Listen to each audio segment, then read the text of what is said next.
طيب. من الآن أعده للشهادة. طيب. إما شهادتي أنا أو هو. نعم. فأقول له أن الله عز وجل قد جعل هنالك جنة واسعة فيها ما لا عين رأت ولا أذن سمعت ولا خطر على قلب بشر.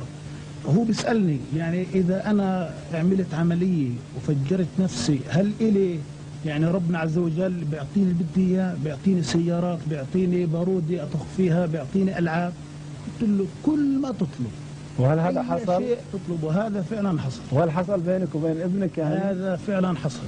نعرف حقيقة لو نمسك الميكروفون مع بعض ودنا نعرف ما هي الإجابة الصحيحة لهذا الطفل عندما يسأل أين أبي أو أين أمي وقد قام كلاهما أو أحدهما في عملية استشهادية.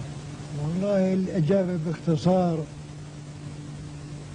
لما استشهد سعيد ما حكينا إن هذا شهيد. نعم. ولا تحسبن الذين قتلوا في سبيل الله أمواتا بل أحياء عند ربهم يرزقون. نعم. وسكتنا الأولاد. ولما أجت التلفزيون أظن أبو ظبي نعم. أو غيره قلنا لهم إحنا مستعدين نقدم أولادنا الأربعة. نعم. فطلع هذا الصغير قال وأنا ليش لا؟ وأنا أتمنى أن أكون شهيدا في سبيل الله وأن أقتل عددا من اليهود والكفار الذين أشركوا بالله ورسوله واتبعوا دينا غير لم يشرعه الله ولم يذكر في القرآن الكريم. نعم.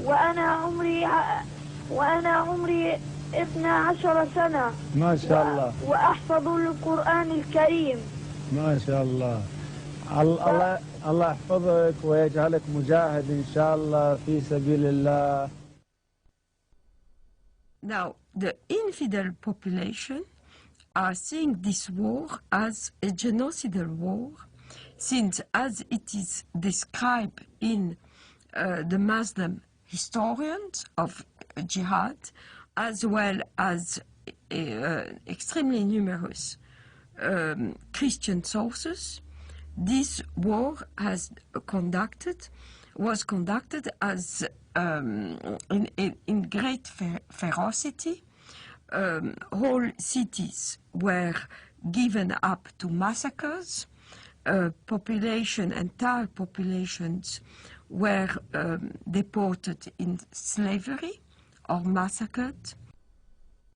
The companion of the Prophet and the second Caliph, Umar, sent the Muslims to the great countries to fight the pagans. When we reached the land of the enemy, the representative of Khosrau, Persia, came out with 40,000 warriors. And an interpreter got up saying, "Let one of you talk to me." Al-Mughira replied, "Our Prophet, the messenger of our Lord, has ordered us to fight you till you worship Allah alone or give jizya, tribute.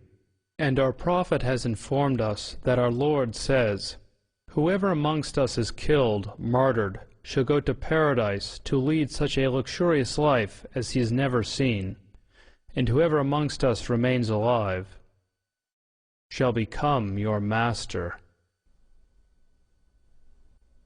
There have been, in fact, two big waves of jihad. The Arab waves, which started in the 7th century, and in the course of 1 century only, has Islamized a huge territory, mainly Christian territory, from Portugal till Armenia.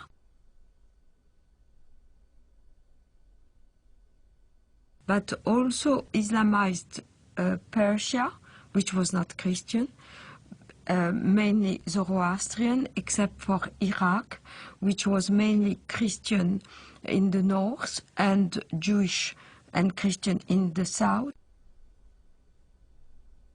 The second wave of Islamization started in the 11th century with the Turkish tribes. So all these regions of Eastern Europe, Greece, Anatolia, which is now Turkey, but was the seat of the Christian Byzantine Empire. And Serbia, Bulgaria, Romania were integrated into the Dar el-Islam, which is the land of Islam. So all the countries around the Mediterranean, which once have been Christian, became the Islamic Empire. This Turkish wave lasted from the 11th century till the 17th century, where the Turkish army were stopped at the gate of Vienna in 1683.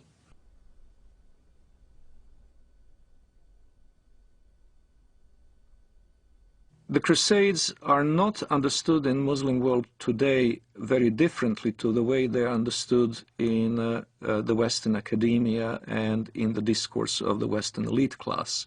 Both talk of the Crusades as an aggressive war of conquest by Christian Europe against peaceful, innocent Muslims. One may ask, however, what were those Muslims doing in the Holy Land in the first place? Well, what happened is that Muhammad and his successors waged a series of wars of conquest, and in one such onslaught, in the 4th decade of the 7th century, the Holy Land, Palestine, Israel, was conquered by Muslims.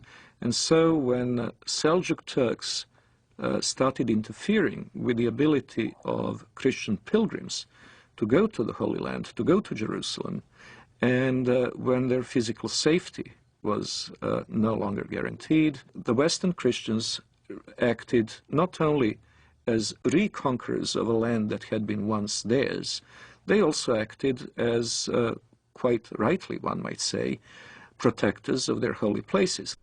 Now, a defensive war in the case of the Muslims is even a war of conquest, because they're obligated to spread Islam.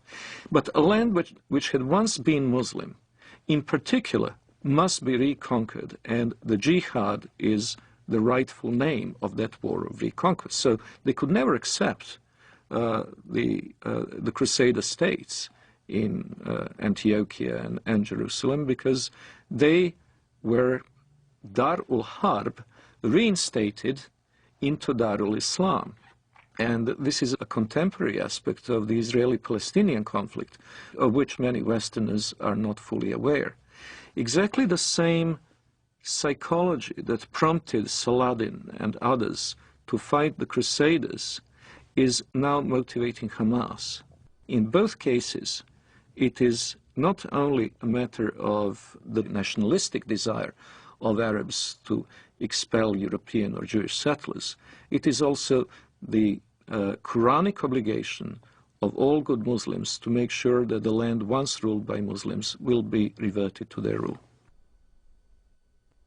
From the British historian Hilaire Belloc's The Great Heresies, 1938.